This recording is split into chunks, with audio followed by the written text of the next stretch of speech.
Welcome to Political Science online class. Dear students, in previous video we have learned topic like completed in unit 4 social movements and their political implications.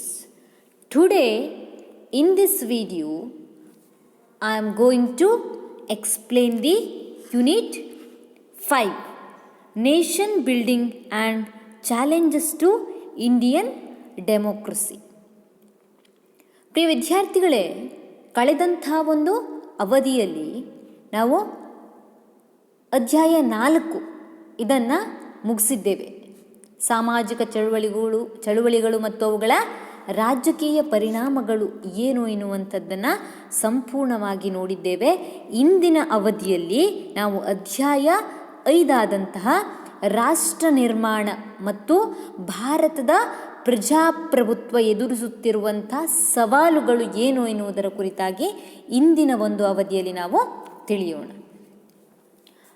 Okay, what is nation building?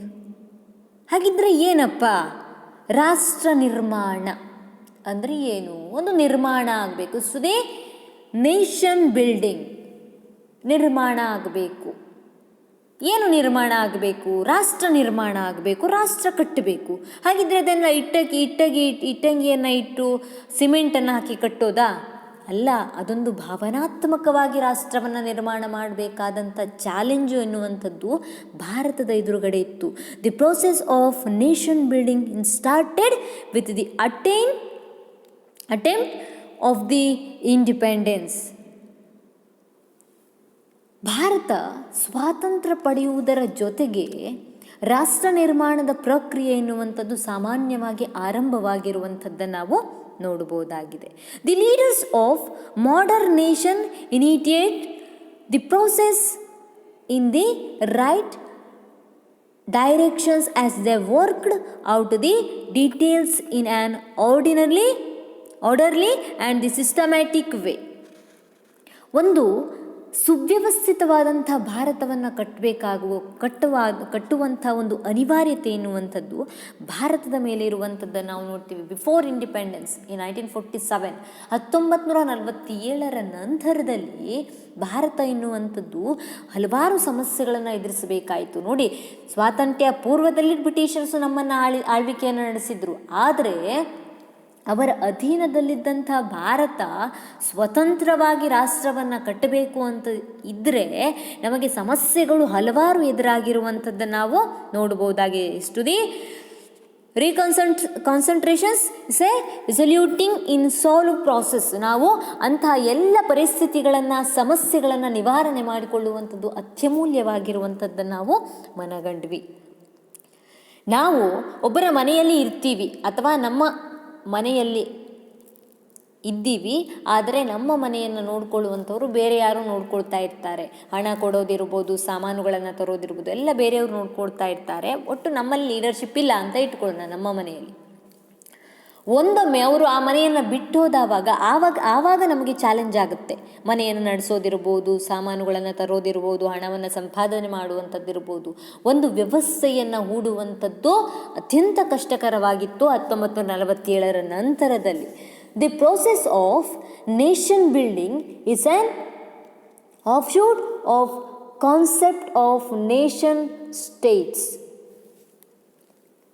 The idea of nation states emerged after signing the Treaty of Westphalia in 1648 by the Western countries. ರಾಷ್ಟ್ರ ರಾಜ್ಯಗಳ ಪರಿಕಲ್ಪನೆಯಿಂದ ಮೊಳಕೆಯೊಡೆದಂಥ ರಾಷ್ಟ್ರ ನಿರ್ಮಾಣ ಒಂದು ಪ್ರಕ್ರಿಯೆ ಎನ್ನುವಂಥದ್ದು 1648ರಲ್ಲಿ ಪಾಶ್ಚಿಮಾತ್ಯ ರಾಷ್ಟ್ರಗಳಲ್ಲಿ West ಪಾಲಿಯಾ ಎನ್ನುವಂಥ ಒಂದು ಒಪ್ಪಂದದ ನಂತರ ಉಗಮವಾಗಿರುವಂಥದ್ದನ್ನು ನಾವು ನೋಡ್ತೀವಿ. ಅಂದರೆ ಒಂದು ದೇಶದಲ್ಲಿ ಹಲವಾರು ಜನಾಂಗದವರು ಸೇರಿ ಒಂದು ರಾಷ್ಟ್ರವನ್ನು ನಿರ್ಮಾಣವನ್ನು ಮಾಡ್ತಾರೆ. ಯಾವ ಒಂದು ಒಪ್ಪಂದದಿಂದ?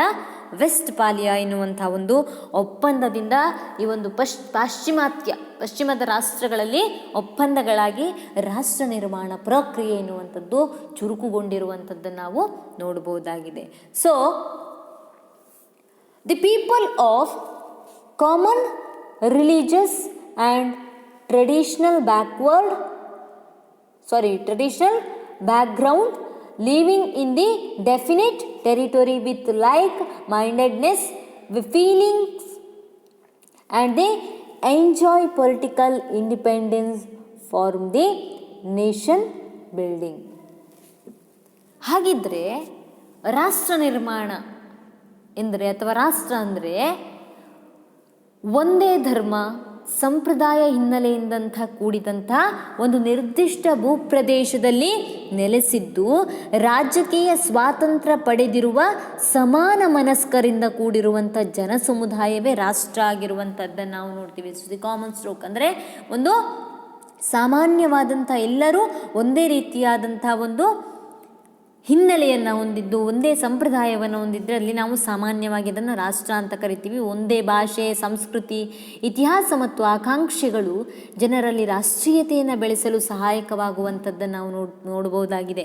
ರಾಷ್ಟ್ರ ನಿರ್ಮಾಣ ಎಂಬುದು ರಾಷ್ಟ್ರೀಯವಾದದಿಂದ ಜನರಲ್ಲಿ ನಾವೆಲ್ಲರೂ ಒಂದೇ ಎನ್ನುವಂಥ ಭಾವನೆ ತಂದಿರುವಂಥದ್ದು. ಇಷ್ಟು ದಿ ನೇಷನ್ ಬಿಲ್ಡಿಂಗ್, ಇಷ್ಟು the common language, culture and history and aspirations help the people of form nationality. So ಇದೆಲ್ಲ ಸಾಮಾನ್ಯವಾಗಿ ಎಲ್ಲರಿಗೂ ಸಹ ತಿಳಿದಿರುವಂಥ ವಿಷಯವಾಗಿದೆ. ರಾಷ್ಟ್ರೀಯತೆ ಅಂತಂದರೆ ನಾವೆಲ್ಲರೂ ಒಂದೇ ಎನ್ನುವಂಥ ಭಾವನೆ, ದಿ ಯುನಿಟಿ, ನಾವೆಲ್ಲರೂ ಒಂದೇ ಎನ್ನುವಂಥ ಭಾವನೆಯನ್ನು ನಮ್ಮಲ್ಲಿ ಮೂಡಿಸುವಂಥದ್ದು. What is nation building? The nation building is process of uniting people with a sense of nationalism. It aims at building the national powers and national institutions, achieving social, economic, educational and scientific development in national reconcentrations all round development.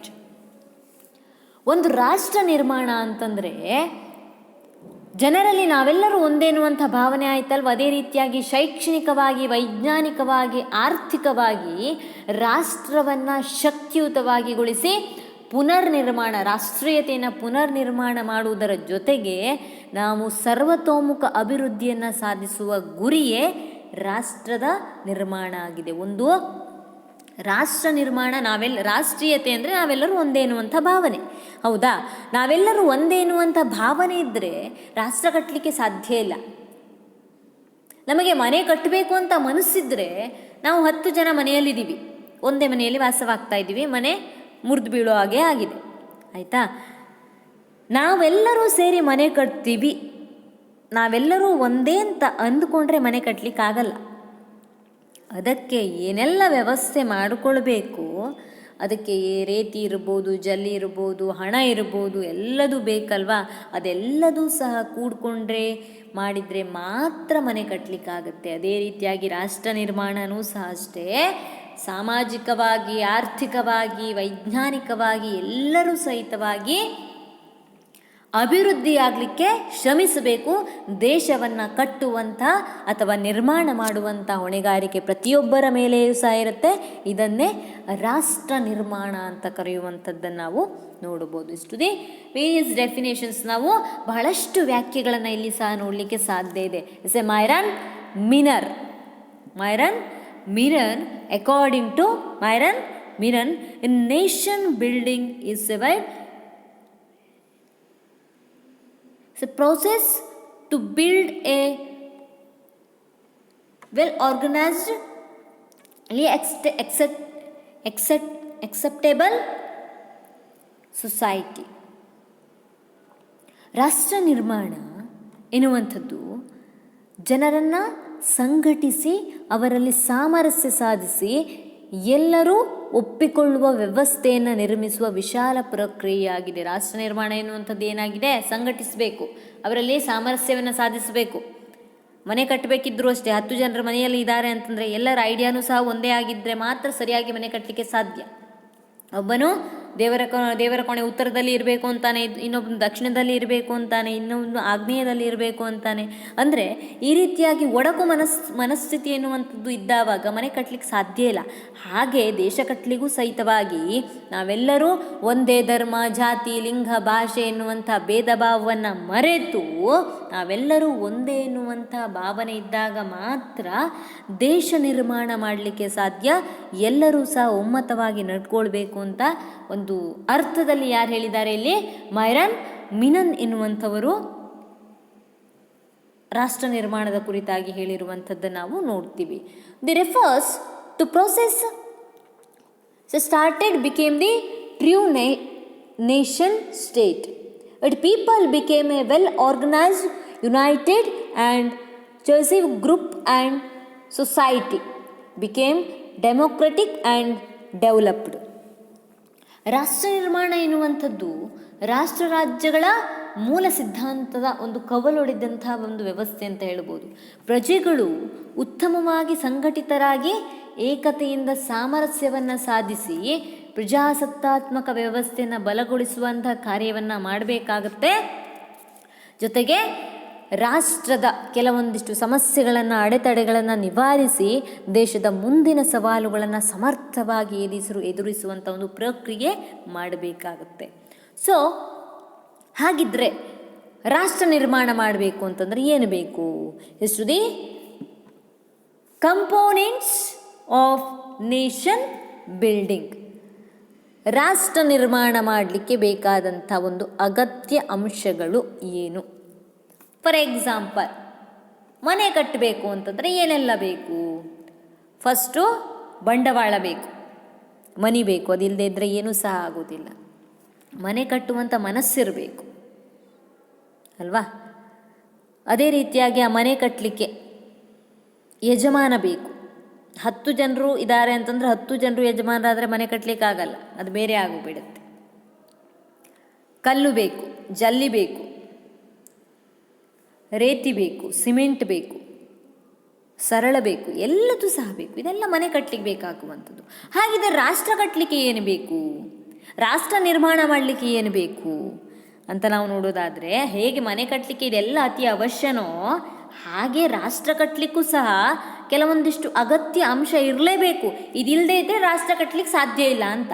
ಹಾಗಿದ್ರೆ ಆ ಅಗತ್ಯ ಅಂಶಗಳು ಇಷ್ಟು the importance components of nation building. ಅತ್ಯಂತ ಅಗತ್ಯವಾದಂಥ ಅಗತ್ಯ ಅಂಶಗಳು ಯಾವುದು ರಾಷ್ಟ್ರ ನಿರ್ಮಾಣ ಮಾಡಲಿಕ್ಕೆ? First one, community support. Community support, ಜನತೆಯ ಬೆಂಬಲ. To realise the process of nation building in collective support and collective support. ರಾಷ್ಟ್ರ ನಿರ್ಮಾಣದ ಪ್ರಕ್ರಿಯೆಗೆ ಜನರ ಸಾಮೂಹಿಕ ಬೆಂಬಲ ಮತ್ತು ಇಚ್ಛಾಶಕ್ತಿ ಎನ್ನುವಂಥದ್ದು ಅತಿ ಅವಶ್ಯಕವಾಗಿರುವಂಥದ್ದನ್ನು ನಾವು ನೋಡ್ತೀವಿ. The quality of the people reflect the quality of the nation. ಸಾಮಾನ್ಯವಾಗಿ ಒಂದು ಮಾತು ಹೇಳ್ತಾರೆ, ಜನರ ಗುಣಮಟ್ಟವು ರಾಷ್ಟ್ರದ ಗುಣಮಟ್ಟವನ್ನು ಪ್ರತಿಬಿಂಬಿಸುತ್ತೆ ಅಂತ. ಜನಸಂಖ್ಯೆ ಎಷ್ಟು ಇದೆ ಎನ್ನುವಂಥದ್ದು ಪ್ರಮುಖ ಅಲ್ಲ, ಪ್ರಾಮುಖ್ಯತೆಯನ್ನು ಪಡೆದಿಲ್ಲ. ಯಾವ ಒಂದು ಸಾಮರ್ಥ್ಯ ಜನರಿದ್ದಾರೆ ಎನ್ನುವಂಥದ್ದು ಅತ್ಯಂತ ಅವಶ್ಯಕವಾಗಿ ಬೇಕಾಗಿರುತ್ತೆ. ಅದಕ್ಕೆ ಹೇಳಿರುವಂಥದ್ದು the quality of the people reflect the quality of the nation. ಉತ್ತಮ ಪ್ರಜೆಗಳು ಇದ್ದಾಗ ಮಾತ್ರ ಉತ್ತಮ ರಾಷ್ಟ್ರ ನಿರ್ಮಾಣ ಆಗಲಿಕ್ಕೆ ಸಾಧ್ಯ. ಅಷ್ಟು discipline, work culture and patriotic feeling also a contribute for nation building. ಜನರಲ್ಲಿ ಶಿಸ್ತು ಇರಬೇಕು, ಕರ್ತವ್ಯನಿಷ್ಠೆ ಇರಬೇಕು, ಹಾಗೂ ರಾಷ್ಟ್ರಾಭಿಮತ ಪ್ರಮುಖ ಪಾತ್ರವನ್ನು ನಿರ್ವಹಿಸುವಂಥದ್ದನ್ನು ನಾವು ನೋಡಬಹುದಾಗಿದೆ. ಇರೋರೆಲ್ಲರೂ ಸಹ ದೇಶದಲ್ಲಿ ಇರುವಂಥ 90% ಜನ ಗೌರ್ಮೆಂಟ್ ಎಂಪ್ಲಾಯೀಸ್ ಅಂತ ಅಂದರೆ ಆ ದೇಶ ಎನ್ನುವಂಥದ್ದು ಉತ್ತಮ ದೇಶ ಅಂತ ಹೇಳಲಿಕ್ಕೆ ಸಾಧ್ಯ ಇದೆಯಾ?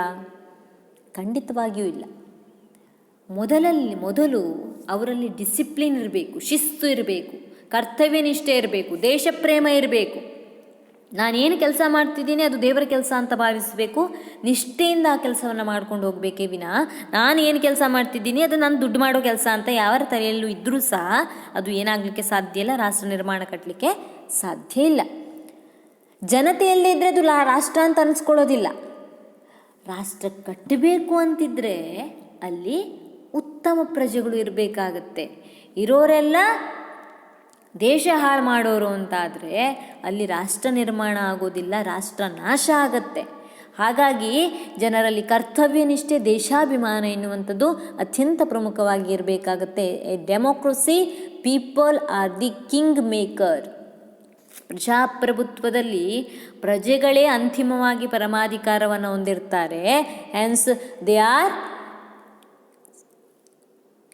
expected to the elect components and honest responsible representatives. ಪ್ರಜಾಪ್ರಭುತ್ವದಲ್ಲಿ ಪ್ರಜೆಗಳೇ ಪ್ರಭುಗಳಾಗಿರ್ತಾರೆ. ಹೀಗಾಗಿ ಅವರು ಸಮರ್ಥ ಹಾಗೂ ಪ್ರಾಮಾಣಿಕ ಜನಪ್ರತಿನಿಧಿಗಳನ್ನು ಆಯ್ಕೆ ಮಾಡಲು ಬಯಸ್ತಾರೆ. ಆದರೆ ಕೆಲವೊಮ್ಮೆ ಆಗೋದಿಲ್ಲ. ಅವರು ಅತಿ ಮಹತ್ವ ಪಡೆದಂಥ ರಾಷ್ಟ್ರೀಯ ವಿಷಯಗಳ ಬಗ್ಗೆ ಸಾರ್ವಜನಿಕ ಅಭಿಪ್ರಾಯವನ್ನು ಮೂಡಿಸ್ತಾರೆ. ಒಟ್ಟಾರೆ ಪ್ರಜಾಪ್ರಭುತ್ವದಲ್ಲಿ ಉತ್ತಮ ಪ್ರಜೆಗಳು ಆಯ್ಕೆಯಾಗ್ತಾರೆ. ಯಾಕಂದರೆ ಪ್ರಜೆಗಳಿಂದಾನೇ ಆಯ್ಕೆ ಆದಂಥವರಾಗಿರ್ತಾರೆ, ಅವರು ಉತ್ತಮರನ್ನು ಆಯ್ಕೆ ಮಾಡಿರ್ತಾರಂತ ಹೇಳಿರುವಂಥದ್ದನ್ನು ನಾವು ನೋಡ್ತೀವಿ. ಹಾಗಾಗಿ ಜನರ ಬೆಂಬಲವಿಲ್ಲದೆ ರಾಷ್ಟ್ರ ಕಟ್ಟಲಿಕ್ಕೆ ಸಾಧ್ಯ ಇಲ್ಲ. ಪ್ರಜಾಪ್ರಭುತ್ವದಲ್ಲಿ ಚುನಾವಣೆಯನ್ನು ಎಲ್ಲರೂ ಸಹ ಬಹಿಷ್ಕರಿಸ್ತಾರೆ ಅಂತಂದರೆ ಅಲ್ಲಿ ರಾಷ್ಟ್ರ ನಿರ್ಮಾಣ ಆಗಲಿಕ್ಕೆ ಸಾಧ್ಯ ಇಲ್ಲ. ಪ್ರಜೆಗಳಲ್ಲಿ ಶಿಸ್ತು, ಸಂಯಮ, ಕರ್ತವ್ಯ ನಿಷ್ಠೆ, ದೇಶಪ್ರೇಮ ಇಲ್ಲ ಅಂತಂದರೆ ಅಲ್ಲಿ ರಾಷ್ಟ್ರ ನಿರ್ಮಾಣ ಮಾಡಲಿಕ್ಕೆ ಸಾಧ್ಯ ಇಲ್ಲ. ಹಾಗಾಗಿ ಟು ದಿ ಕಮ್ಯುನಿಟಿ ಸಪೋರ್ಟ್, ಜನತೆಯ ಬೆಂಬಲ ಎನ್ನುವಂಥದ್ದು ಅತ್ಯಂತ ಅವಶ್ಯಕವಾಗಿ ಬೇಕು. ಯಾವುದಕ್ಕೆ? ರಾಷ್ಟ್ರ ನಿರ್ಮಾಣ ಮಾಡಲಿಕ್ಕೆ. ಸೆಕೆಂಡ್ ಒನ್, ಗುಡ್ ಗವರ್ನೆನ್ಸ್, ಉತ್ತಮ ಆಡಳಿತ. The good governance ensure accountability, transparency, efficiency, responsibility and responsiveness. ಉತ್ತಮ ಆಡಳಿತ ಅಂದರೆ ಏನು? ಉತ್ತಮ ಆಡಳಿತವು ಭಾರತದಲ್ಲಿ ಅಥವಾ ಆಡಳಿತದಲ್ಲಿ ನಿಯಂತ್ರಣ, ಪಾರದರ್ಶಕತೆ. ನಿಯಂತ್ರಣ ಅಂತಂದರೆ ಮೇಲಾಧಿಕಾರಿ ಕೆಳಾಧಿಕಾರಿಯನ್ನು ಸರಿಯಾಗಿ ಗಮನಿಸ್ತಾ ಇರಬೇಕು. ನಿಯಂತ್ರಣವನ್ನು ಮಾಡ್ತಾ ಇದ್ದರೆ ಕೆಳಾಧಿಕಾರಿ ಸರಿಯಾಗಿ ಕೆಲಸ ಮಾಡಲಿಕ್ಕೆ ಸಾಧ್ಯ. ನಿಯಂತ್ರಣ, ಪಾರದರ್ಶಕತೆ. ಸರ್ಕಾರ ಅಥವಾ ಸರ್ಕಾರಿ ನೌಕರರು ಏನು ಮಾಡ್ತಾರೋ ಅದು ಟ್ರಾನ್ಸ್ಪರೆನ್ಸ್ ಆಗಿರಬೇಕು, ಪಾರದರ್ಶಕತೆಯಿಂದ ಕೂಡಿರಬೇಕು, ಗುಟ್ಟಿನಿಂದ ಇರಬಾರ್ದು. ರೆಸ್ಪಾನ್ಸಿಬಿಲಿಟಿ, ಜವಾಬ್ದಾರಿತನ ಯಾರಿಗಿರಬೇಕು? ಪ್ರತಿ ಸರ್ಕಾರಿ ನೌಕರನಿಗಿರ್ಬೋದು, ರಾಜಕಾರಣಿಗಿರ್ಬೋದು, ಎಲ್ಲರಿಗೂ ಸಹಿತವಾಗಿ ಜವಾಬ್ದಾರಿತನ, ತನ್ನ ಕರ್ತವ್ಯ ಏನು ಎನ್ನುವಂಥದ್ದನ್ನು ನಿರ್ವಹಿಸಿಕೊಂಡು ಹೋಗುವಂಥ ಜವಾಬ್ದಾರಿ ಪ್ರತಿಯೊಬ್ಬನಲ್ಲೂ ಇರಬೇಕು. ಸ್ಪಂದನೆ, ರೆಸ್ಪಾನ್ಸಿವ್ನೆಸ್, ಸ್ಪಂದಿಸಬೇಕು. ನಾವು ಯಾವುದೋ ಒಂದು ಗೌರ್ಮೆಂಟ್ ಆಫೀಸಿಗೆ ಹೋಗಿ ಏನೋ ಒಂದು ಡೌಟ್ ಇದೆ ಯಾವುದೋ ಒಂದು ವಿಷಯಕ್ಕೆ, ಅಂದರೆ ಈಗ ಪೋಸ್ಟ್ ಆಫೀಸಿಗೆ ಹೋಗಿ ಸ್ಪೀಡ್ ಪೋಸ್ಟನ್ನು ಹೇಗೆ ಮಾಡಬೇಕು ಅಂತ ಕೇಳ್ತೀರಿ, ಗೊತ್ತಿರೋದಿಲ್ಲ ಬಹಳಷ್ಟು ಜನರಿಗೆ. ಆಗ ಅಲ್ಲಿರುವಂಥ ಆಫೀಸರ್ಸ್ ನಿಮಗೆ ಜೋರು ಮಾಡೋದಲ್ಲ, ಹೆದರಿಸೋದಲ್ಲ. ಅದು ಮಾಡಿದರೆ ಏನಾಗುತ್ತೆ? ತಪ್ಪಾಗುತ್ತೆ.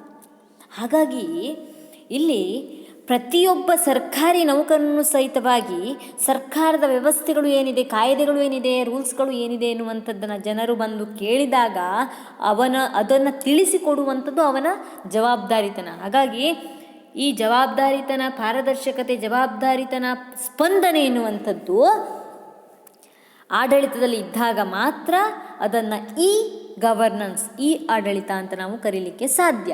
In India, one of the leading countries in world in the adaptions of the system of E governance. ಜಗತ್ತಿನಲ್ಲಿ ಈ ಆಡಳಿತವನ್ನು ಅಳವಡಿಸಿಕೊಂಡಂಥ ರಾಷ್ಟ್ರದಲ್ಲಿ ಭಾರತ ಎನ್ನುವಂಥದ್ದು ಮುಂಚೂಣಿಯಲ್ಲಿರುವಂಥದ್ದನ್ನು ನಾವು ನೋಡ್ಬೋದು.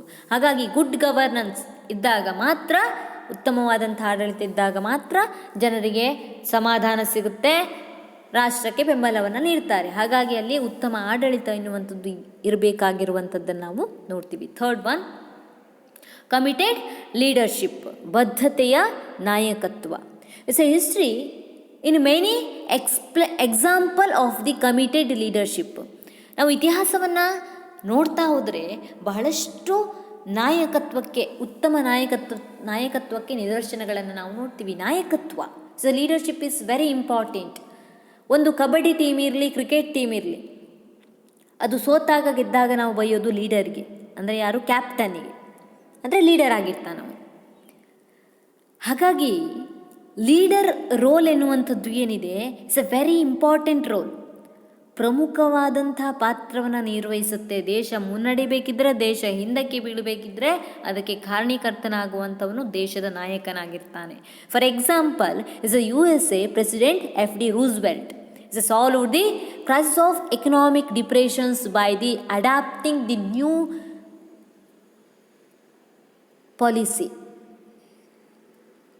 of USA, became a superpower at a global level after the Second World War.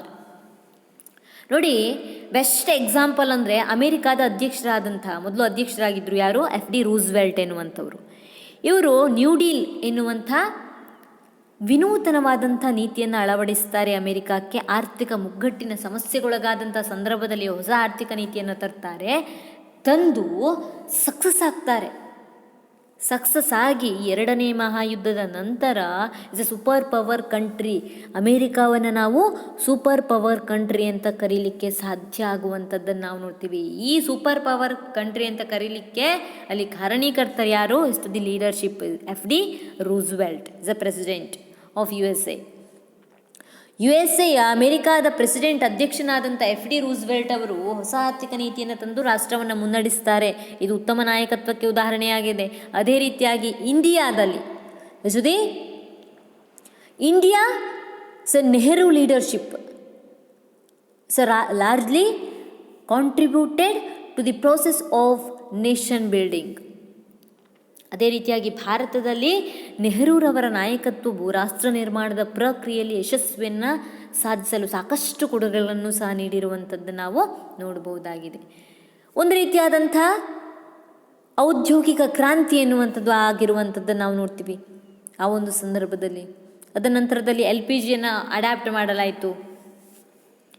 ಲಿಬರಲೈಸೇಷನ್ಸ್, privatisation and ಗ್ಲೋಬಲೈಸೇಷನ್ಸು. ಅದೇ ರೀತಿಯಾಗಿ ನೆಹರೂರವರ ಕಾಲದಲ್ಲಿ ಪಂಚವಾರ್ಷಿಕ ಯೋಜನೆಯನ್ನು ಸಹ ಜಾರಿಗೆ ತರುವುದರ ಮೂಲಕವಾಗಿ ರಾಷ್ಟ್ರ ಅಭಿವೃದ್ಧಿ ಮಾಡುವಂಥ ಕೆಲಸವನ್ನು ಮಾಡಿರುವಂಥದ್ದನ್ನು ನಾವು ನೋಡ್ತೀವಿ. ಈಗ ನರೇಂದ್ರ ಮೋದಿಯವರ ಲೀಡರ್ಶಿಪ್ಪಲ್ಲಿ ಭಾರತ ಎನ್ನುವಂಥದ್ದು ಮುಂದುವರಿಯುತ್ತಿರುವಂಥದ್ದನ್ನು ನಾವು ನೋಡ್ಬೋದು. ಕೆಲವರು ಹೇಳ್ತಾರೆ ಟೆಕ್ನಾಲಜಿಕಲಿ ಸಹ ನಾವು ಏನಾಗಿದ್ದೀವಿ, ಈಗ ಮುಂದುವರೆದಿದ್ದೀವಿ ಎನ್ನುವಂಥದ್ದನ್ನು ನಾವು ನೋಡ್ಬೋದು. ಅಂದರೆ ಒಂದು ರಾಷ್ಟ್ರ ಲೀಡರ್ಶಿಪ್ ಮೂಲಕವಾಗಿ ಮುಂದೆ ಹೋಗಲಿಕ್ಕೆ ಸಾಧ್ಯ ಆಗಿರುವಂಥದ್ದನ್ನು ನಾವು ನೋಡ್ತೀವಿ. ಹಾಗಾಗಿ the leadership is A very important role. ನಾಯಕತ್ವ ಎನ್ನುವಂಥದ್ದು ಹೇಗೆ ಒಂದು ಕಬಡ್ಡಿ, ಕ್ರಿಕೆಟ್ ಈ ಕ್ರೀಡೆಗಳಲ್ಲಿ ಹೇಗೆ ಪ್ರಮುಖವಾದಂಥ ಪಾತ್ರವನ್ನು ವಹಿಸುತ್ತೋ ಅದೇ ರೀತಿಯಾಗಿ ದೇಶದಲ್ಲೂ ಸಹಿತವಾಗಿ ಲೀಡರ್ಶಿಪ್ ಎನ್ನುವಂಥದ್ದು ಅತ್ಯಂತ ಪ್ರಮುಖವಾದಂಥ ಪಾತ್ರವನ್ನು ವಹಿಸುವಂಥದ್ದನ್ನು ನಾವು ನೋಡ್ತೀವಿ. Next 4th one, political culture, ರಾಜಕೀಯ ಸಂಸ್ಕೃತಿ. It's A political culture constitutes a set of values, attitudes and behavior towards a political system. ರಾಜಕೀಯ ಸಂಸ್ಕೃತಿ ಎಂಬುದು ಒಂದು ರಾಜಕೀಯ ವ್ಯವಸ್ಥೆಗೆ ಅಗತ್ಯವಾದಂಥ ಮೌಲ್ಯಗಳು, ಪ್ರವೃತ್ತಿಗಳು ಮತ್ತು ನಡವಳಿಕೆಗಳನ್ನು ಸೂಚಿಸುವಂಥದ್ದನ್ನು ನಾವಿಲ್ಲಿ ನೋಡ್ಬೋದು. It require ideal political behaviour to the national reconcentration. The leaders have to embody true principles of national interest, public service, etc.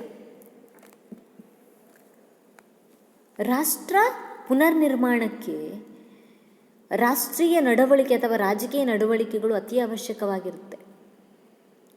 ದೇಶದ ನಾಯಕರಾಗುವವರು ರಾಷ್ಟ್ರೀಯ ಹಿತಾಸಕ್ತಿ ಮತ್ತು ಸಾರ್ವಜನಿಕರ ಸೇವೆ ಇರಬಹುದು, ರಾಜಕೀಯ ಮುತ್ಸದ್ದಿತನದ ಮೌಲ್ಯಗಳನ್ನು ಅಂತರ್ಗತ ಮಾಡಿಕೊಂಡಿರಬೇಕಾಗುತ್ತೆ. ರಾಜಕೀಯ ಸಂಸ್ಕೃತಿ ಎನ್ನುವಂಥದ್ದು ಸಹ ಬಹು ಪ್ರಾಮುಖ್ಯತೆಯನ್ನು ವಹಿಸುತ್ತೆ.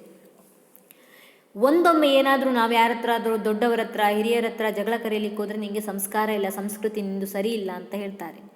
ಯಾಕೆ ಹೇಳ್ತಾರೆ ಅಂದರೆ, ಒಂದು ದೇಶನೂ ಸಹ ಅಷ್ಟೇ ಮುಂದುವರಿಬೇಕು ಅಂತ ಇದ್ದರೆ ಅಲ್ಲಿ ಒಂದು ಸಂಸ್ಕೃತಿ ಇರಬೇಕಾಗುತ್ತೆ. ಹಿಂದಿನವರು ಮಾಡ್ಕೊಂಡು ಹೋದಂಥ ವ್ಯವಸ್ಥೆನ ಇಂದಿನವರು ಪಾಲಿಸ್ಕೊಂಡು ಹೋಗಬೇಕಾಗತ್ತೆ. ಎಲ್ಲದರಲ್ಲೂ ನಾನು ನ್ಯೂ ಪಾಲಿಸಿ ತರ್ತೀನಿ ಅಂತಂದರೆ ಆಗೋದಿಲ್ಲ.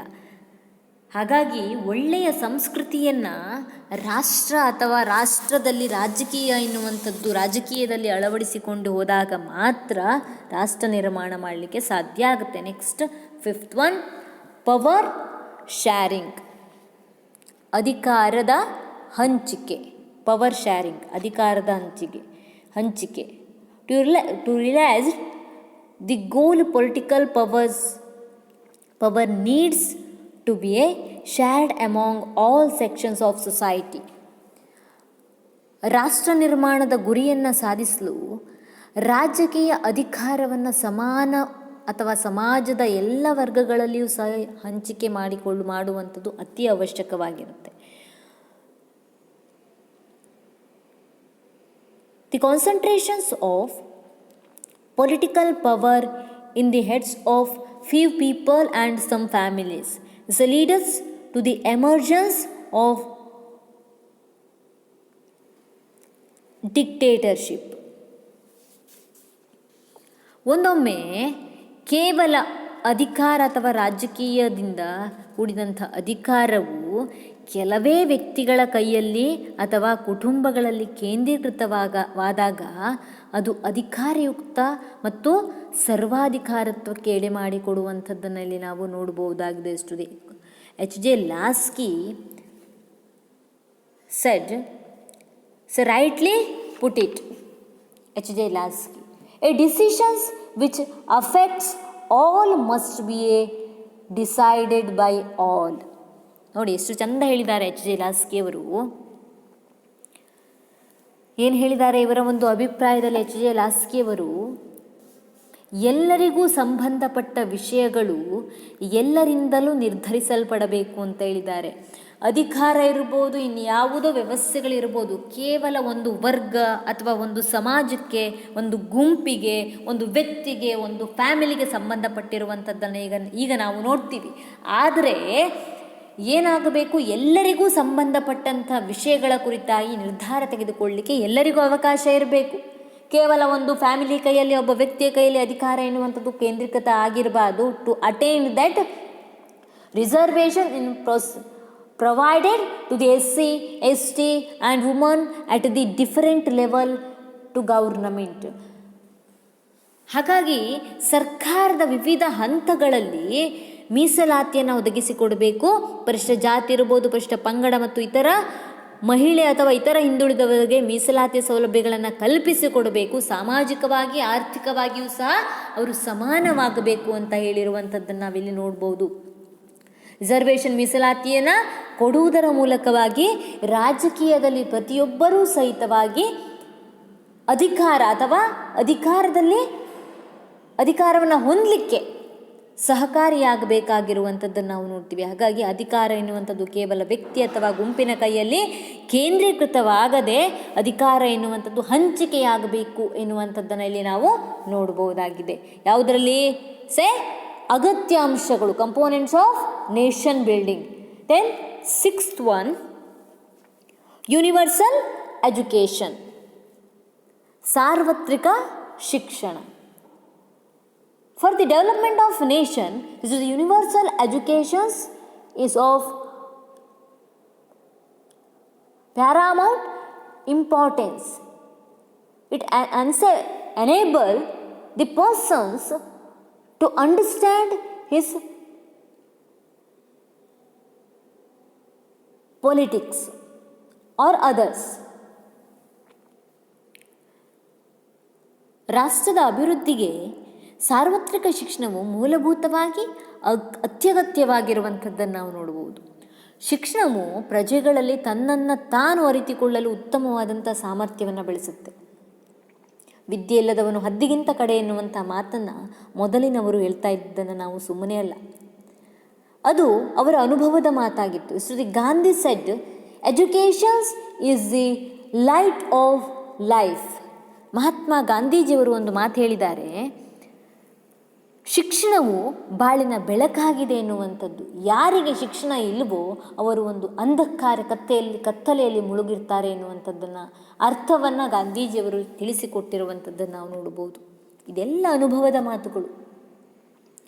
ಶಿಕ್ಷಣ ಪ್ರತಿಯೊಬ್ಬ ವ್ಯಕ್ತಿಗೂ ಸಹ ಬೇಕಾಗುತ್ತೆ. ಶಿಕ್ಷಣ ಪಡೆದವನಲ್ಲಿ ಒಂದು ಸಂಸ್ಕಾರಯುಕ್ತವಾದಂಥ ಮನೋಬಲ ಎನ್ನುವಂಥದ್ದು ಇರುವಂಥದ್ದನ್ನು ನಾವು ಸಾಮಾನ್ಯವಾಗಿ ನೋಡ್ತೀವಿ. ಹಾಗಾಗಿ ಪ್ರತಿಯೊಬ್ಬರೂ ಸಹಿತವಾಗಿ ಬೆಳಕಿನಲ್ಲಿ ಇರಬೇಕು ಅಂತ ಇದ್ದರೆ ಅಲ್ಲಿ ಸಾಮಾನ್ಯವಾಗಿ ಶಿಕ್ಷಣ ಎನ್ನುವಂಥದ್ದು ಬೇಕಾಗಿರುವಂಥದ್ದನ್ನು ನಾವು ನೋಡ್ತೀವಿ. ಒಂದು ರಾಷ್ಟ್ರ ಕಟ್ಟಬೇಕು ಅಂತ ಇದ್ದರೆ ಅಲ್ಲಿ ಕ್ವಾಲಿಟಿ ಪೀಪಲ್ ಇರಬೇಕಾಗುತ್ತೆ. ಆ ಕ್ವಾಲಿಟಿ ಪೀಪಲನ್ನು ಬಿಲ್ಡ್ ಮಾಡೋದು ಯಾರು? ಆ ಉತ್ತಮವಾದ ಪ್ರಜೆಗಳನ್ನು ಮೇಲೆತ್ತುವಂಥ ಅಥವಾ ಪ್ರಜೆಗಳನ್ನು ಉತ್ತಮ ಮಾಡುವಂಥ ಸಾಧನವೇ ಶಿಕ್ಷಣ ಆಗಿರುವಂಥದ್ದನ್ನು ನಾವು ನೋಡ್ಬೋದಾಗಿದೆ. ಹಾಗಾಗಿ ಶಿಕ್ಷಣ ಎನ್ನುವಂಥದ್ದು ಪ್ರತಿಯೊಬ್ಬ ವ್ಯಕ್ತಿಗೂ ಸಹ ಬೇಕಾಗುತ್ತೆ. ಆ ಶಿಕ್ಷಣ ಎನ್ನುವಂಥದ್ದು ಸಿಕ್ಕಾಗ ನಾವು ವಿಶಾಲವಾಗಿ ಯೋಚನೆ ಮಾಡ್ತೀವಿ. ಚಿಕ್ಕದಾಗಿ ನಾನು ನಂದು ಅನ್ನುವಂಥದ್ದನ್ನು ಸ್ವಾಭಾವಿಕವಾಗಿ ಕಳ್ಕೊಳ್ತೀವಿ. ಈ ಕೋಮುವಾದ ಇರ್ಬೋದು, ಪ್ರಾದೇಶಿಕವಾದ ಇರ್ಬೋದು, ಧರ್ಮಾಂಧತೆ ಇರ್ಬೋದು, ಇದೆಲ್ಲ ನಮಗೆ ಒಂದು ರೀತಿಯಾಗಿ ನಾವು ಅದನ್ನು ಬಿಡ್ತಾ ಬರ್ತೀವಿ. ನಮ್ಮಲ್ಲಿ ಒಂದು ವಿಶಾಲ ಮನೋಭಾವ ಅಥವಾ ವಿಶಾಲ ಮನಸ್ಥಿತಿ ಎನ್ನುವಂಥದ್ದು ಬೆಳೆಯುತ್ತೆ ಅಂತಿದ್ದರೆ ಅದು ಕೇವಲ ಶಿಕ್ಷಣದಿಂದ ಮಾತ್ರ ಆಗಿರುವಂಥದ್ದನ್ನು ನಾವು ನೋಡ್ಬೋದು. ಹಾಗಾಗಿ the right to education act in 2009 implemented in 2010 is a step in this direction. ಹಾಗಾಗಿ ಭಾರತದಲ್ಲಿ ಈ ನಿಟ್ಟಿನಲ್ಲಿ 2010ರಲ್ಲಿ ಕಡ್ಡಾಯ ಶಿಕ್ಷಣ ಹಕ್ಕನ್ನು ಜಾರಿಗೆ ತಂದಿರುವಂಥದ್ದನ್ನು ನಾವಿಲ್ಲಿ ನೋಡ್ಬೋದಾಗಿದೆ. ಇದರ ಒಂದು ಅನ್ವಯವಾಗಿ ರೈಟ್ ಟು ಎಜುಕೇಷನ್ ಅನ್ವಯವಾಗಿ 6 to 14 years childrens are compulsory educations. 6ರಿಂದ 14 ವರ್ಷದ ಎಲ್ಲ ಮಕ್ಕಳಿಗೂ ಸಹಿತವಾಗಿ ಕಡ್ಡಾಯ ಶಿಕ್ಷಣವನ್ನು ಕೊಡುವಂಥ ಕಾರ್ಯವನ್ನು ಈ ಒಂದು ಕಡ್ಡಾಯ ಶಿಕ್ಷಣದ ಅಡಿಯಲ್ಲಿ ಮಾಡಿರುವಂಥದ್ದನ್ನು ನಾವು ನೋಡ್ಬೋದಾಗಿದೆ. ಯಾಕಪ್ಪ ಅಂತಂದರೆ ಯಾರೂ ಸಹ ಅನಕ್ಷರಸ್ಥರಾಗಿ ಉಳಿಬಾರ್ದು, ಎಲ್ಲರೂ ಸಹಿತವಾಗಿ ಶಿಕ್ಷಣ ಪಡೆದುಕೊಳ್ಬೇಕು ಎನ್ನುವಂಥ ಉದ್ದೇಶದಿಂದಾಗಿ ಈ ಒಂದು ಶಿಕ್ಷಣದ ಹಕ್ಕನ್ನು ಜಾರಿಗೆ ತರಲಾಗಿದೆ. Next 7th one, national character, ರಾಷ್ಟ್ರೀಯ ಗುಣ. ಒಂದು ರಾಷ್ಟ್ರಕ್ಕೆ ಗುಣ ಎನ್ನುವಂಥದ್ದು ಇರುತ್ತೆ, ಅದರದ್ದೇ ಆದಂಥದ್ದು. It's the nationalism and patriotism are the foundations to build national character. ರಾಷ್ಟ್ರೀಯ ಗುಣವನ್ನು ನಿರ್ಮಾಣ ಮಾಡುವಲ್ಲಿ ರಾಷ್ಟ್ರೀಯವಾದ ಮತ್ತು ದೇಶಾಭಿಮಾನ ಒಂದು ತಳಹದಿಯಾಗಿರುವಂಥದ್ದನ್ನು ನಾವು ನೋಡ್ಬೋದು. Each countries has is distinct in national characters which they denotes nativity to the conservative of UK. ಅಂದರೆ ಒಂದು ರಾಷ್ಟ್ರ ಅದರದೇ ಆದಂಥ ಕೆಲವೊಂದಿಷ್ಟು ಗುಣಗಳನ್ನು ಹೊಂದಿರುತ್ತೆ, ಹೌದಾ? ಇಂಗ್ಲೆಂಡ್ನಲ್ಲಿ ಸಂಪ್ರದಾಯವಾದ ಎನ್ನುವಂಥದ್ದು ಇದೆ. ಅದೇ ರೀತಿಯಾಗಿ ಅಮೇರಿಕಾದಲ್ಲಿ is a fully land of liberty of USA. ಅಮೇರಿಕಾದಲ್ಲಿ ರಾಷ್ಟ್ರೀಯ ಗುಣ ಎನ್ನುವಂಥದ್ದು ಏನಪ್ಪ ಅಂತಂದರೆ ಸಂಪೂರ್ಣ ಸ್ವಾತಂತ್ರ್ಯ. ಅದೇ ರೀತಿಯಾಗಿ ಎಥನಿಸಿಟಿ ಆಫ್ ದಿ ಆಫ್ರಿಕಾದಲ್ಲಿ ಜನಾಂಗೀಯತೆ ಎನ್ನುವಂಥದ್ದು ರಾಷ್ಟ್ರೀಯವಾದ ಆಗಿರುವಂಥದ್ದನ್ನು ನಾವು ನೋಡ್ತೀವಿ. ಜೊತೆ ಕಲ್ಚರಲ್ ಡೈವರ್ಸಿಟಿ ಆಫ್ ಇಂಡಿಯಾ, ಭಾರತದಲ್ಲಿ ವೈವಿಧ್ಯಮಯ ಸಂಸ್ಕೃತಿ ನಮ್ಮ ರಾಷ್ಟ್ರದ ಗುಣ ಆಗಿರುವಂಥದ್ದನ್ನು ನಾವು ನೋಡ್ತೀವಿ. ಹೀಗೆ ಒಂದೊಂದು ರಾಷ್ಟ್ರ ಒಂದೊಂದು ರೀತಿಯಾದಂಥ ಒಂದು ಗುಣವನ್ನು ಹೊಂದಿರುತ್ತೆ. ನಮ್ಮಲ್ಲಿ ನೋಡಿ, ಒಂದೇ ಧರ್ಮ, ಒಂದೇ ಜಾತಿ, ಒಂದೇ ಜನಾಂಗ ಎನ್ನುವಂಥದ್ದು ಇದೆಯಾ? ಇಲ್ಲ. ವೈವಿಧ್ಯತೆ, ಮಲ್ಟಿ ಡೈವರ್ಸಿಟಿ. ನಮ್ಮಲ್ಲಿ ಏನಾಗಿರುವಂಥದ್ದು ಕಲ್ಚರಲ್ ಡೈವರ್ಸಿಟಿ ಎನ್ನುವಂಥದ್ದು, ಒಂದು ವೈವಿಧ್ಯಮಯ ಸಂಸ್ಕೃತಿ ಎನ್ನುವಂಥದ್ದು ನಮ್ಮದಾಗಿದೆ. ಯಾಕಪ್ಪ ಅಂತಂದರೆ ನಾವು ಒಂದು ಧರ್ಮ, ಒಂದು ಜಾತಿ, ಒಂದು ಜನಾಂಗಕ್ಕೆ ಸೀಮಿತವಾಗಿಲ್ಲ. ಆ ರಾಷ್ಟ್ರದಲ್ಲಿ ಯಾವ ರೀತಿಯಾದಂಥ ಸಂಸ್ಕೃತಿ ಇದೆ ಅನ್ನುವಂಥ ಆಧಾರದ ಮೇಲೆ ರಾಷ್ಟ್ರೀಯತೆ ಎನ್ನುವಂಥದ್ದು ಬೆಳೀಲಿಕ್ಕೆ ಸಾಧ್ಯ ಆಗಿರುವಂಥದ್ದನ್ನು ನಾವಿಲ್ಲಿ ಸಾಮಾನ್ಯವಾಗಿ ನೋಡಲಿಕ್ಕೆ ಸಾಧ್ಯ. ಸುದಿ acquired knowledge about the history of the significance of national character. So the national anthems, respect to the national flag, national anthems. Next, others ಅಂತಂದರೆ ಸಾಮಾನ್ಯವಾಗಿ ಒಂದು ರಾಷ್ಟ್ರಕ್ಕೆ ಅದರದ್ದೇ ಆದಂಥ ಚಿಹ್ನೆಗಳಿರುತ್ತೆ, ಅದರದ್ದೇ ಆದಂಥ ಧ್ವಜಗಳಿರುತ್ತೆ, ಅದರದ್ದೇ ಆದಂಥ ರಾಷ್ಟ್ರಗೀತೆಗಳು ಇರುತ್ತೆ, ಅದರದ್ದೇ ಆದಂಥ ಸ್ಮಾರಕಗಳಿರುತ್ತೆ. ಅವೆಲ್ಲಕ್ಕೂ ಸಹಿತವಾಗಿ ಗೌರವಿಸಬೇಕಾಗುತ್ತೆ. ಪ್ರತಿಯೊಬ್ಬ ಪ್ರಜೆಯು ತನ್ನ ಮಾತೃಭೂಮಿಯ ಇತಿಹಾಸದ ಬಗ್ಗೆ ತಿಳ್ಕೊಂಡಿರಬೇಕು, ಜೊತೆಗೆ ಅದನ್ನು ಗೌರವಿಸಬೇಕಾಗಿರುವಂಥದ್ದನ್ನು ನಾವು ನೋಡ್ತೀವಿ. ಜನರ ಪರಮಾಧಿಕಾರ ಮಹತ್ವವನ್ನು ಅರಿತು, ಅಂದರೆ ಪರಮಾಧಿಕಾರ ಎನ್ನುವಂಥದ್ದು ರಾಷ್ಟ್ರಕ್ಕೆ ಇರುತ್ತೆ, ಅದರ ಮಹತ್ವವನ್ನು ಅರಿತು ನಾವೆಲ್ಲರೂ ಒಂದೇ ಎನ್ನುವಂಥ ಭಾವನೆ ಎನ್ನುವಂಥದ್ದು ಪ್ರತಿಯೊಂದು ರಾಷ್ಟ್ರದಲ್ಲಿ ಇದ್ದಾಗ ಮಾತ್ರ ಅಲ್ಲಿ ರಾಷ್ಟ್ರ ನಿರ್ಮಾಣ ಆಗುವಂಥದ್ದನ್ನಲ್ಲಿ ನಾವು ನೋಡ್ಬೋದಾಗಿದೆ. ಹಾಗೆ ರಾಷ್ಟ್ರೀಯ ಗುಣ ಅಥವಾ ರಾಷ್ಟ್ರದ ಗುಣ ಎನ್ನುವಂಥದ್ದು ಇಲ್ಲಿ ರಾಷ್ಟ್ರ ಕಟ್ಟಲಿಕ್ಕೆ ಬೇಕಾದಂಥ ಅಂಶ ಆಗಿರುವಂಥದ್ದನ್ನು ನಾವು ನೋಡ್ಬೋದು. ನೆಕ್ಸ್ಟ್ ಮಾಸ್ ಮೀಡಿಯಾ ಸಮೂಹ ಮಾಧ್ಯಮಗಳು. So the mass media is regarded as to the fourth estate in a democracy as it plays important role of nation building. ರಾಷ್ಟ್ರ ನಿರ್ಮಾಣದಲ್ಲಿ ಪ್ರಮುಖ ಪಾತ್ರವನ್ನು ವಹಿಸುವಂಥದ್ದೇ ಸಮೂಹ ಮಾಧ್ಯಮಗಳು. ಇದನ್ನು ನಾವು 4ನೇ ಅಂಗ ಅಥವಾ 4ನೇ ಎಸ್ಟೇಟ್ ಎಂದು ಕರೆಯುತ್ತೀವಿ. 3 ಅಂಗಗಳು ಯಾವುದು? ಶಾಸಕಾಂಗ, ಕಾರ್ಯಾಂಗ ಮತ್ತು ನ್ಯಾಯಾಂಗ ಎನ್ನುವಂಥದ್ದು ಬರುತ್ತಲ್ವಾ.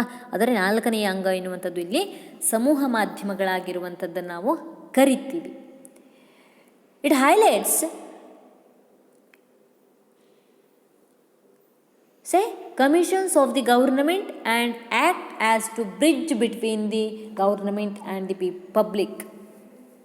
ಸಮೂಹ ಮಾಧ್ಯಮಗಳ ಕೆಲಸ ಏನಪ್ಪ? ಸಮೂಹ ಮಾಧ್ಯಮಗಳು ಅಂತಂದರೆ ಇಲ್ಲಿ ಪೇಪರ್ಗಳು ಬರುತ್ತೆ, ರೇಡಿಯೋಗಳು ಬರುತ್ತೆ, ಟಿ ವಿಗಳು ಬರುತ್ತೆ, ಅಂದರೆ ನ್ಯೂಸ್ ಚಾನಲ್ಗಳು ಬರುತ್ತೆ. ಈ ಸಮೂಹ ಮಾಧ್ಯಮಗಳ ಕೆಲಸ ಏನಪ್ಪ ಅಂತಂದರೆ ಸರ್ಕಾರಗಳು ಏನೆಲ್ಲ ಕಾಯ್ದೆಗಳು ತರುತ್ತೆ ಅದನ್ನು ಜನರಿಗೆ ತಲುಪಿಸುವಂಥದ್ದು. ಸರಿಯಾಗಿ ತಲುಪಿಸಿದರೆ ಮಾತ್ರ ರಾಷ್ಟ್ರ ನಿರ್ಮಾಣ ಆಗಲಿಕ್ಕೆ ಸಾಧ್ಯ.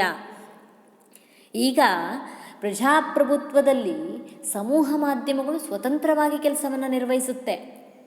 ಹಾಗೆ ಸ್ವತಂತ್ರವಾಗಿ ಕೆಲಸ ನಿರ್ವಹಿಸದೇ ಇದ್ದರೆ ಸರ್ಕಾರದ ಯೋಜನೆಗಳ ಪರಿಣಾಮಗಳನ್ನು ತಿಳಿಸಲಿಕ್ಕೆ ನಿರ್ಭಯವಾಗಿ ಸಾಧ್ಯ ಇಲ್ಲ. ಯಾರಿಗೆ? ಸಮೂಹ ಮಾಧ್ಯಮಗಳಿಗೆ. ಹಾಗಾಗಿ ಸ್ವತಂತ್ರವಾದಂಥ ಸಮೂಹ ಮಾಧ್ಯಮಗಳಿದ್ದಾಗ ಮಾತ್ರ ರಾಷ್ಟ್ರ ನಿರ್ಮಾಣ ಮಾಡಲಿಕ್ಕೆ ಸಾಧ್ಯ. ಸರ್ಕಾರದ ಲೋಪದೋಷಗಳನ್ನು ಜನರಿಗೆ ತಿಳಿಸಿಕೊಡ್ತಾರೆ. ಹಾಗಾಗಿ to the Indian the freedom of expressions is a fundamental rights under the article 19 of the constitution. ಹಾಗಾಗಿ ಭಾರತ ಸಂವಿಧಾನದಲ್ಲೇ ತಿಳಿಸಿದ್ದಾರೆ, ಪ್ರತಿಯೊಬ್ಬರಿಗೂ ಸಹ ಅವರಿಗೆ ಅನಿಸಿದಂತಹ ಒಂದು ಅಭಿವ್ಯಕ್ತಿ ಸ್ವಾತಂತ್ರ್ಯವನ್ನು ನೀಡಿದ್ದಾರೆ. ಅದರ ಅನ್ವಯವಾಗಿ ಪ್ರತಿಯೊಬ್ಬರೂ ಸಹಿತವಾಗಿ ಸಮೂಹ ಮಾಧ್ಯಮ ಅಥವಾ ಪತ್ರಿಕಾ ಸ್ವಾತಂತ್ರ್ಯವನ್ನು ಪ್ರತಿಯೊಬ್ಬರೂ ಹೊಂದಿರುವಂಥದ್ದನ್ನು ನಾವು ನೋಡ್ಬೋದು. ಆದಾಗ ಮಾತ್ರ, ಹೀಗೆ ಪತ್ರಿಕಾ ಸ್ವಾತಂತ್ರ್ಯ ಇದ್ದಾಗ ಮಾತ್ರ ರಾಷ್ಟ್ರ ನಿರ್ಮಾಣ ಮಾಡಲಿಕ್ಕೆ ಸಾಧ್ಯ, ಉತ್ತಮ ರಾಷ್ಟ್ರ ಎನ್ನುವಂಥದ್ದು ಕಟ್ಟಲಿಕ್ಕೆ ಸಾಧ್ಯ ಆಗುತ್ತೆ. ನೆಕ್ಸ್ಟ್ ರೆಸ್ಪಾನ್ಸಿಬಲ್ ಇಂಟೆಲಿಜೆಂಟ್, ಜವಾಬ್ದಾರಿಯುತ ಬೌದ್ಧಿಕತೆ.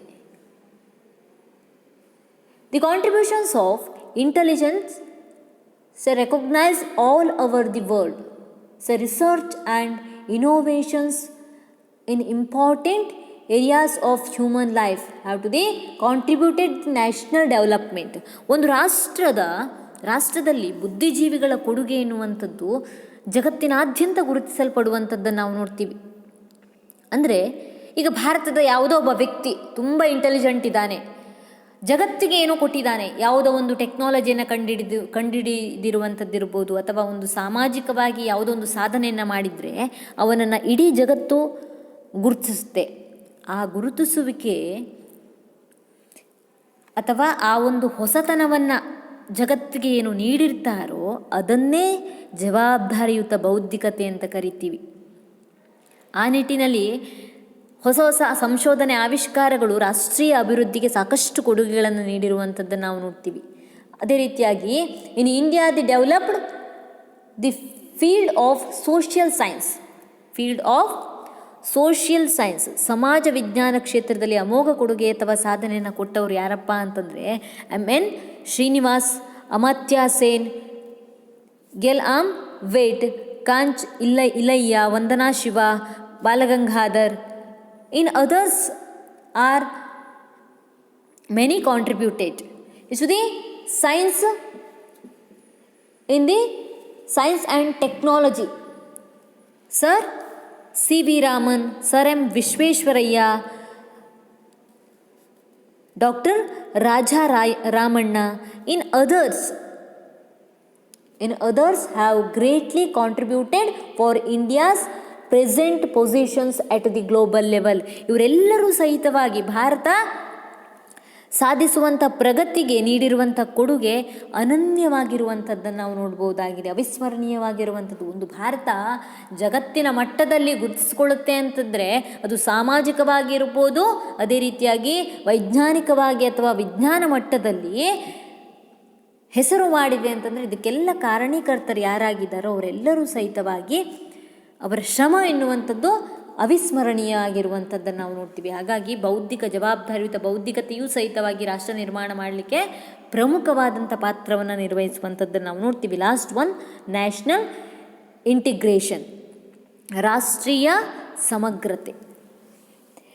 It is the process of unity the people emotionally, psychologically and politically. ಪ್ರಜೆಗಳನ್ನು ಭಾವನಾತ್ಮಕವಾಗಿ, ಮಾನಸಿಕವಾಗಿ ಮತ್ತು ರಾಜಕೀಯವಾಗಿ ಒಗ್ಗೂಡಿಸುವಂಥ ಪ್ರಕ್ರಿಯೆಯೇ ರಾಷ್ಟ್ರೀಯ ಸಮಗ್ರತೆ ಆಗಿರುವಂಥದ್ದನ್ನು ನಾವು ನೋಡ್ತೀವಿ. ಅಂದರೆ ನಾವೆಲ್ಲರೂ ಒಂದೇ ಎನ್ನುವಂಥ ಒಂದು ಭಾವನಾತ್ಮಕ ಭಾವನೆ, ಮಾನಸಿಕ ಭಾವನೆ, ಅದೇ ರೀತಿಯಾಗಿ ರಾಜಕೀಯದಲ್ಲೂ ಸಹಿತವಾಗಿ ನಾವು ಯಾವುದೇ ಜಾತಿ, ಧರ್ಮ, ಲಿಂಗ, ಭಾಷೆ ಇಲ್ಲದೆ ನಾವೆಲ್ಲರೂ ಒಂದೇ ಎನ್ನುವಂಥ ಭಾವನೆ ಎನ್ನುವಂಥದ್ದು ಮೂಡಿಸುವಂಥದ್ದು ಏನಿದೆ ಅದೇ ರಾಷ್ಟ್ರೀಯ ಸಮಗ್ರತೆ. ಸರ್ದಾರ್ ವಲ್ಲಭಭಾಯಿ ಪಟೇಲ್, ವಿನೋಬಾ ಭಾವೆ, ಲಾಲ್ ಬಹದ್ದೂರ್ ಶಾಸ್ತ್ರಿ, ಆಚಾರ್ಯ Narendra Dev played a key role in the national integration. ಉದಾಹರಣೆಗೆ ಸರ್ದಾರ್ ವಲ್ಲಭಭಾಯಿ ಪಟೇಲ್ ಇರ್ಬೋದು, ಆಚಾರ್ಯ ವಿನೋಬಾ ಭಾವೆ ಇರ್ಬೋದು, ಲಾಲ್ ಬಹದ್ದೂರ್ ಶಾಸ್ತ್ರಿಗಳಿರ್ಬೋದು, ಆಚಾರ್ಯ ನರೇಂದ್ರ ದೇವ್, ಹೀಗೆ ಮೊದಲಾದವರೆಲ್ಲರೂ ಸಹಿತವಾಗಿ ಏನಪ್ಪ ಮಾಡಿದ್ರಪ್ಪ ಅಂದರೆ ರಾಷ್ಟ್ರೀಯ ಸಮಗ್ರತೆಯನ್ನು ತರಲಿಕ್ಕೆ, ರಾಷ್ಟ್ರದಲ್ಲಿ ಸಮಗ್ರತೆಯನ್ನು ತರಲಿಕ್ಕೆ, ನಾವೆಲ್ಲರೂ ಒಂದೇ ಎನ್ನುವಂಥ ಭಾವನೆಯನ್ನು ಜನರಲ್ಲಿ ಮೂಡಿಸಲಿಕ್ಕೆ ಹೋರಾಟವನ್ನು ಮಾಡಿರುವಂಥದ್ದು ನಾವು ನೋಡ್ಬೋದಾಗಿದೆ. Sir, November 19th is a believe in observed as the National Integration Day in birthday of this Shrimati Indira Gandhi.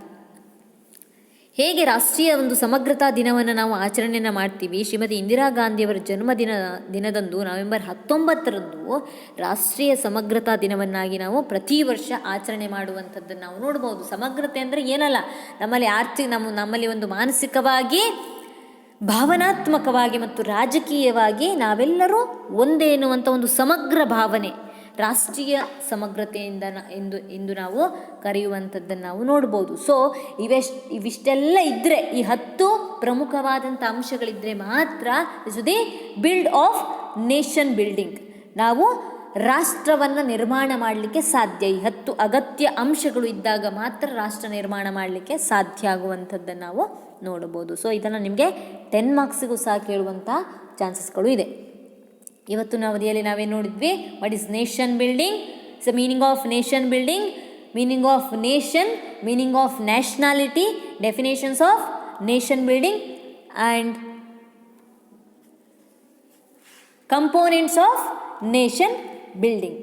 ಇಂದಿನ ಒಂದು ಅವಧಿಯಲ್ಲಿ ನಾವೇನನ್ನು ತಿಳ್ಕೊಂಡ್ವಿ, ರಾಷ್ಟ್ರ ಎಂದರೇನು, ರಾಷ್ಟ್ರೀಯತೆ ಎಂದರೇನು, ರಾಷ್ಟ್ರ ನಿರ್ಮಾಣ ಎಂದರೇನು, ಅದೇ ರೀತಿಯಾಗಿ ರಾಷ್ಟ್ರ ನಿರ್ಮಾಣದ ವ್ಯಾಖ್ಯೆಗಳ ಕುರಿತಾಗಿ ತಿಳ್ಕೊಂಡ್ವಿ. ಅದೇ ರೀತಿಯಾಗಿ ರಾಷ್ಟ್ರ ನಿರ್ಮಾಣ ಮಾಡಬೇಕು ಅಂತಂದರೆ ಯಾವೆಲ್ಲ ಅಗತ್ಯ ಅಂಶಗಳು ಇರಬೇಕು ಎನ್ನುವುದರ ಕುರಿತಾಗಿ ನಾವು ತಿಳ್ಕೊಂಡ್ವಿ. Next hour we will discuss in hindrances of nation building and remedies of nation building. ಮುಂದಿನ ಒಂದು ಅವಧಿಯಲ್ಲಿ ನಾವೇನೇನು ತಿಳ್ಕೊಳ್ಳೋಣ, ರಾಷ್ಟ್ರ ನಿರ್ಮಾಣಕ್ಕೆ ಇರುವಂಥ ತೊಡಕುಗಳು ಮತ್ತು ಅವುಗಳ ಪರಿಹಾರೋಪಾಯಗಳ ಕುರಿತಾಗಿ ಮುಂದಿನ ಅವಧಿಯಲ್ಲಿ ತಿಳಿಯೋಣ. Thank you.